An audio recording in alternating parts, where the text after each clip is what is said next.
If you're a fan of beauty dupes and swaps, then stick around for today's episode because we're rounding up some of the best Korean beauty dupes and swaps for popular makeup products in 2024. Hello and welcome to the Korean Beauty Show podcast. I'm your host, Lauren Lee, Kbeauty expert, the founder of Style Story, where you can shop, learn and explore the world of Korean skincare, and the founder of Korean beauty brand Jellyco. So welcome back to the show. Now, we did do a dupe episode a couple of weeks ago. If you're thinking to yourself, I've already heard this, I am going to skip forward to the next one.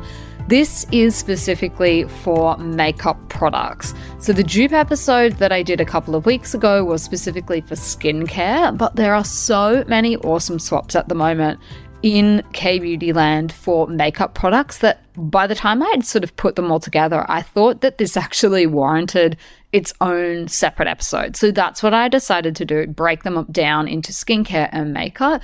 So you're not going crazy, you haven't already heard this before, but if you did miss it and you want to go back and listen to it, it was a couple of weeks ago.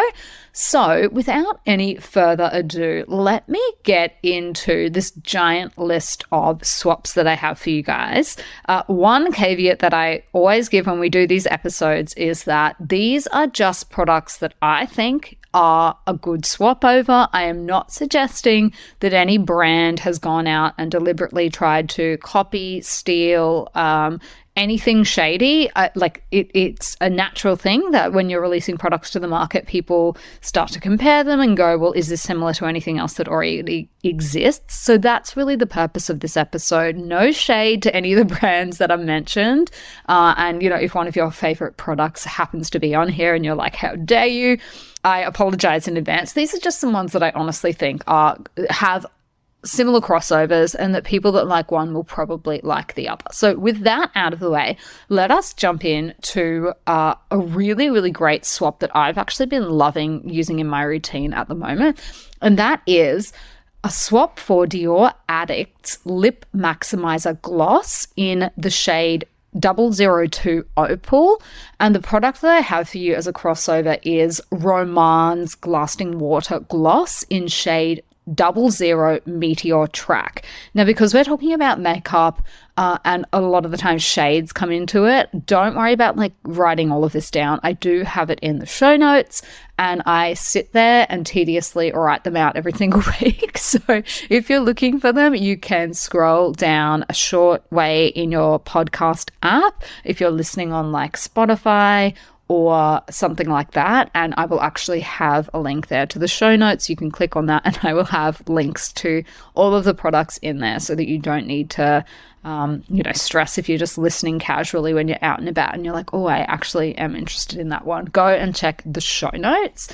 So this product I actually did recently buy myself because I heard so much about it and it's totally my kind of jam. It's like shimmery, holographic, and that is the kind of look that I sometimes feel like doing on my lips.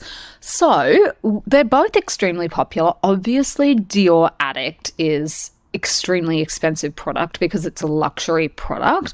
But I really feel like in terms of the hydrating, the volume boosting, the fact that you get a very similar finish with both of them, that really just intense, shimmery, holographic look, and that you can use them in very similar ways. I honestly think these are a great swap if you are trying to save on a little bit of money. Now, I know one of the things that Dior is really famous for is the beautiful cases that their makeup products come in, but honestly, the Rom&nd gloss, the Glasting Water Gloss, is gorgeous. It's really, really pretty. In fact, the only, I guess, bugbear I have with this product in general is when you're using these kind of products that are often designed to be layered over the top of your different lip tints and whatnot, you probably already know that because it's really clear, the liquid itself, you cannot just keep reusing the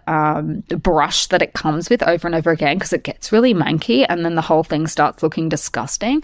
So that's the only issue I have with these types of glosses, and it's unavoidable because they're clear. So what I normally do is I don't apply it directly to my lips. I pretend like it's a tester in a store, and I just take it out and apply a little bit on my hand and then rub it over my lips. And that's because one of the ways I really love using this is actually to layer it. So what I normally do, my combination at the moment that I've got in my handbag, is I do our lip mask, the Gelato Glaze lip mask, Jellicoe's lip mask, first. And that's because my lips get really, really dry, and when they get dry, they can get flaky. And what I find is that any lip products I apply after that just don't look as good. They kind of accentuate the dry patches in my lips and start to go ball a bit in the corners. If you have really dry lips, you'll know what I'm talking about. If you don't, you're probably like, ew. And yeah, it is gross. Hence, I use a lip mask.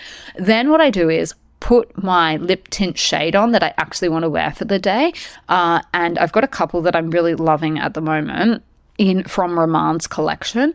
Put on the shade and then put this one on over the top. So the Glasting water gloss in Meteor track over the top. And honestly, it just gives such a really cool look. It's the kind of thing that I feel like makeup artists manage to achieve with their lip looks. And I am by no means a makeup artist, particularly now, ever since COVID and the pandemic. I'm a sloppy makeup person. Like, I very rarely wear it.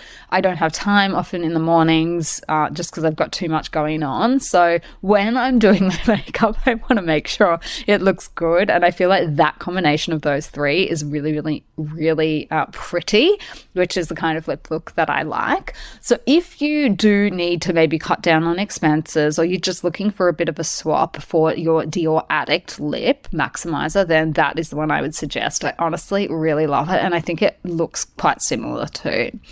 Now, the next one I have for you is a swap for Rare Beauty. So Rare Beauty is Selena Gomez's line, and she actually manufactures quite a few of her products here in Korea, which is why there are often some good Kbeauty swaps for the products. Now, I'm not sure exactly which factory she manufactures it at, but, considering it's a pretty big brand, you would imagine one of the bigger manufacturers. So this swap that I have for you is a swap for her Soft Pinch liquid blush in the shade Bliss, and the swap is Apieu's Juicy Pung blusher in PK03, which is Guava. So we're talking about liquid blushes, and both of these are a really soft baby pink color. They come in transparent glass packaging, and they do have minor differences, I think. So for example, the Rare Beauty one is more of a matte finish, whereas the Apieu one is a bit more of a shimmery finish. But if you're looking for that soft baby pink color, I think this is a really good match. Both of them are a very weightless look, so they're easy to blend as well, and they just give you like this gentle flush. That's what I would describe it as. Now, the Apieu one does come with a brush applicator, whereas Rare Beauty has a doe foot applicator, but that's much of a muchness. The other thing I really love about the Apieu ones is how easy they are to blend, which means they're very good for beginners or people that just often end up looking like a clown if you're left to your own devices, because you can blend this, you can do multiple layers, it's very forgiving. So I honestly think these are pretty similar. Like, if you have a look at photos of the two of them next to each other, I think you'd be like, yeah, that's a pretty decent swap over. There are minor differences, but there are also minor differences in the price as well. So if you really do love the Rare Beauty one and you're looking for something similar, I think you will probably be pretty happy with the Apieu Juicy Pung blusher. Now, if you do like the show and you want to support us, just a reminder that you can actually buy your Korean beauty products from us. A couple of different places you can do that. stylestory.com.au, where we sell a whole range of different brands and products. Jellicoe is available on Style Story, or you can purchase directly from us, jellicoe.com. And we also are increasing our range of Jellicoe products on Amazon as well. So we're available on Amazon in the States, and we've also just joined Amazon in Australia as well. And you'll be buying directly from us. So it's not fulfilled by Amazon. So it doesn't go into the general pile. There is no other distributor for us on Amazon. It's just us. So you'll be getting genuine products. You don't have to worry about that. So yeah, just a little reminder in case you're wondering where you can find these products. You can find Obviously not the Rare Beauty or whatnot, but Apieu you can find on Style Story, Rom&nd as well. So yeah, let me get on to the next one. And this is a swap that is probably more relevant for the people in the US because you will have access to both of these products.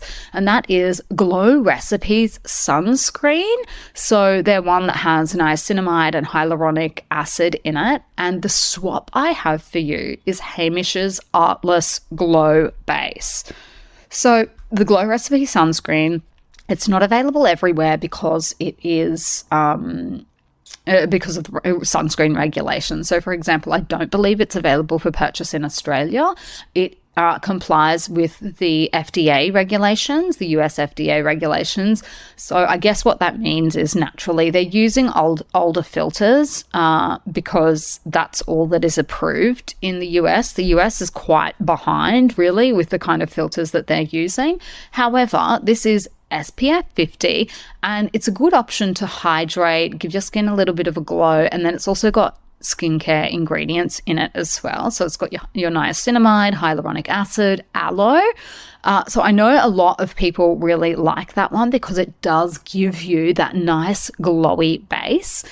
So Heimish's Artless Glow Base, I think, is a good swap for that. Now, there are differences, and that is that, in my personal opinion, Heimish's product really should only be used as a primer and one that contains sunscreen. I would not be suggesting to use this as a standalone sunscreen, and there are a couple of reasons for that. I think, the marketing has changed for this over the years. When it was first launched, it was definitely being marketed as a tone-up cream, which is a base product. And even in Korean, if you have a look on their Korean website, they describe it as like a tone-up base or gwangchae base, which is glowy. Glowy is like a look to the skin. It's a very popular look.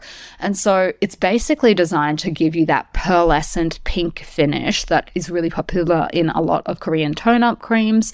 And it has a formula a little bit like a serum.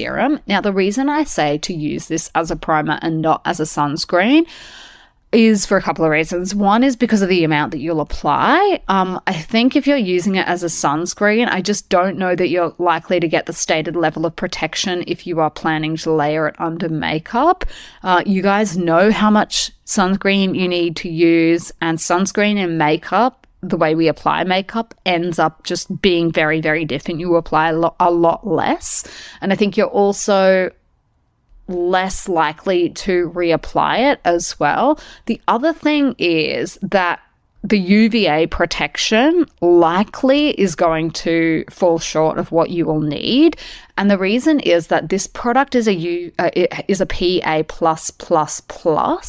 So what that usually equates to is between an 8 to a 16 in UVA PF. So UVA is a huge factor with your hyperpigmentation, melasma, general aging of the skin. And so even though they are advertising this as SPF 50+, for example, for an SPF 50+ sunscreen in the EU or Australia, you're looking at a minimum UVA PF of about 20. So 8 to 16 is just by no means the same. It's a lot less. So that's why I would suggest think of this more like a primer, one that gives you a really, really nice base for your makeup and it gives you that look that you like, but I would probably still be wearing a sunscreen with it. That's just my honest opinion. So I think these products are, they'll give you a really nice similar finish to your skin, but I would probably be a little bit more cautious about using the Heimish one as your standalone sunscreen. That's the only thing that I would say. But in terms of if you like the finish, the look and all of that they give you, then I think you'll be happy with them as a general swap. The other thing is that the Heimish one is not going to be waterproof or sweat resistant, which is the kind of thing that, a lot of people expect in their sunscreen, particularly depending on your climate as well. So there you go. Hopefully that is, a useful one for a lot of people. I know that the Glow Recipe one does actually provide you with broad spectrum protection, and it has a blend of mineral and chemical sunscreens as well. So try that one out if you're a fan of either one and let me know if you think that is actually a good swap. Now, the next one I have is for my oily skin friends, and this is a swap for Huda Beauty's Easy Bake Loose Powder. And this one is really, really popular at Sephora. It has sold out multiple times. It's basically a good product to smooth your complexion and to take care of shine. So it's designed to soak up sebum and just get rid of that shiny look that you often get left with. Now, the swap that I have for you with this one is Innisfree's No Sebum Mineral Powder. And honestly, this one is a cult product in its own right. It has been for years. It's really cheap and cheerful considering the price that you're paying for it. It's like, I'm pretty sure on our website it's like 12 or 14 Australian dollars, which is under 10 in US dollars. It's really cheap. And one of the reasons that this product I think is so popular, obviously it gives you that really nice finish. You can use it as a setting powder in place of blotting powder to mattify the complexion. Some people even like to use it as a dry shampoo to just blend away any oiliness in your roots. Now, because I have the opposite problem, my skin is really dry, this is not the kind of product that I would regularly use.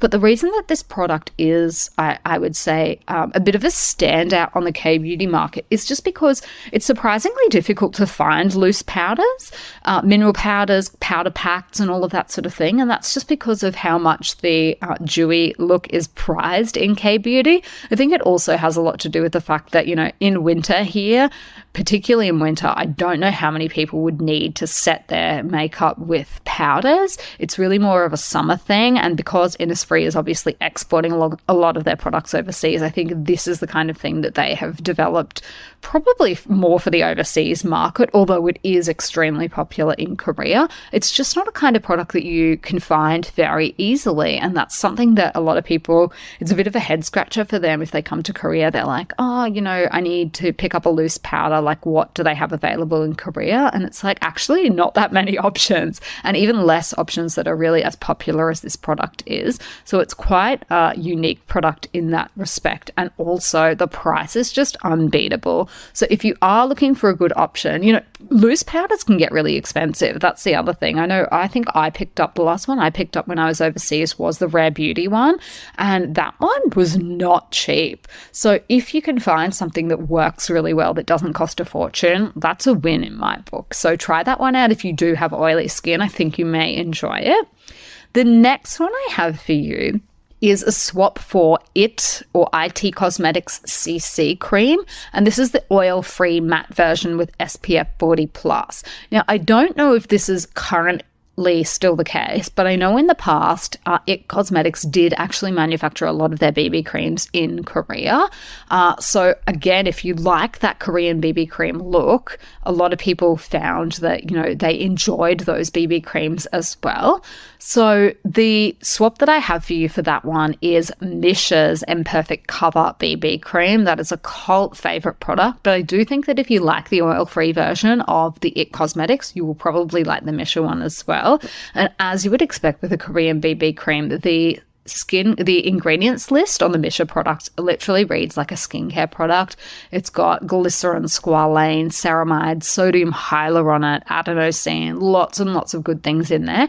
And even though I know this is not saying much, but considering it's a Korean BB cream, it actually has a decent-ish shade range for a Korean BB cream. I think it comes in about 7 different shades, which I know that sounds crazy to a lot of our listeners, but believe me, that is a lot more than you get in most ranges.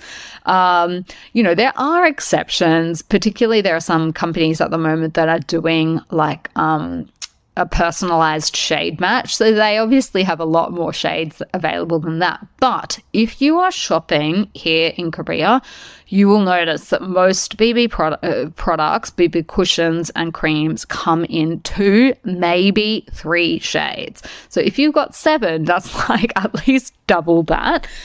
So look, I know it's not really up to scratch compared to a lot of what the Western brands are doing.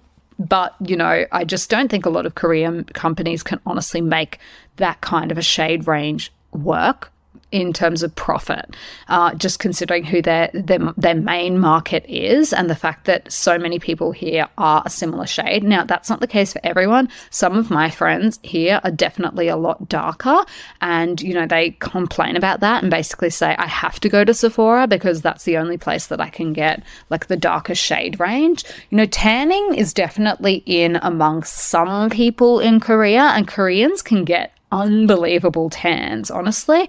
Like, I am very, very jealous as an extremely white-skinned Australian who was made fun of my whole life for how pale I am. All I ever wanted to do when I was growing up was get a beautiful tan, and some of my Korean friends get the best tans ever. And I'm like, oh God, I'm so jealous. And they're like, no, we want to be more pale. And I'm like, well, why?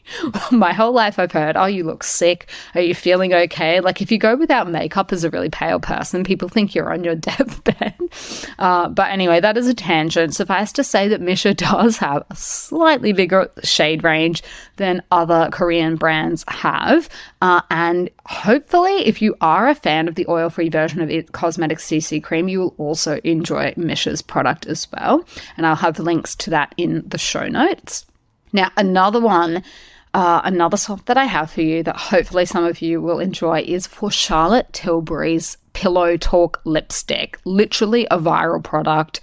A lot of people say it is one of the best shades of nude ever. People have said it's the perfect shade of nude. So the dupe that I have come across that I think you will not be unhappy with is Peri Pera's Ink Velvet in Bouquet Nude. And it is literally a fraction of the price. Peri Pera's Ink Velvet line in general is extremely popular in Korea. And you'll often see one of them at the top of, the bestsellers list or the recommended list. It's just one of those ones that is very, very popular. And the best thing about the ink ones, the Ink Velvet line, is the staying power on them. They really do have a lot longer staying power than some of the more watery style tints, is what I would say. So if you're looking for a nude, you're on a bit of a budget, or, you know, you're just looking to save a little bit of money, try that one out and see. I'm not going to say they're exactly the same, but I honestly think they are pretty similar. So if you're on the lookout for something like that, that one might be up your alley. Now, the next one is a Fenty Beauty swap that I have for you.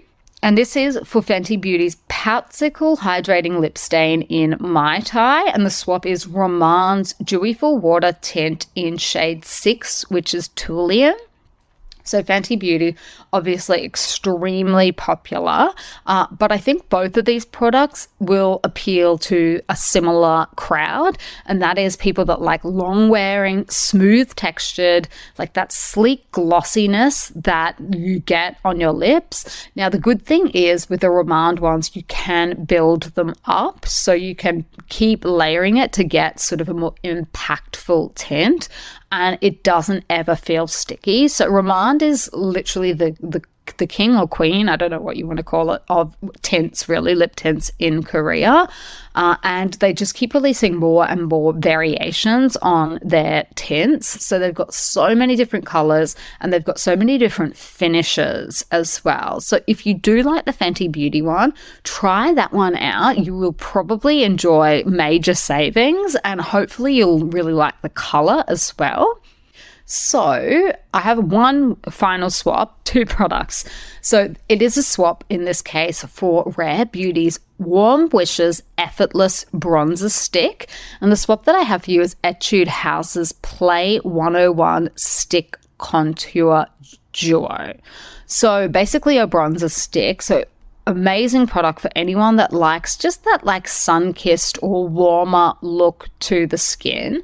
And, you know, contouring products in general, I feel like they are a newer addition to Korean beauty compared to, say, 10 years ago. I feel like contouring has really come a long way. I'm pretty sure the number one selling product in Korea for contouring at the moment is Too Cool for School's contour palette. That product has been around forever and it gives you 3 different shades to play with. And that product really sort of set contouring the contouring train in motion, I feel like. So this one, the Etude House one, is basically the same kind of thing, except it's a creamy stick. So it's used to create dimensions to your face. You can kind of blend it out as well. So it's got 2 shades in it. It's got a medium brown contour shade and then the pearl highlight shade. So very easy to use, very blendable, very forgiving for beginners, which is a big thing with contouring, particularly if you're not a makeup artist.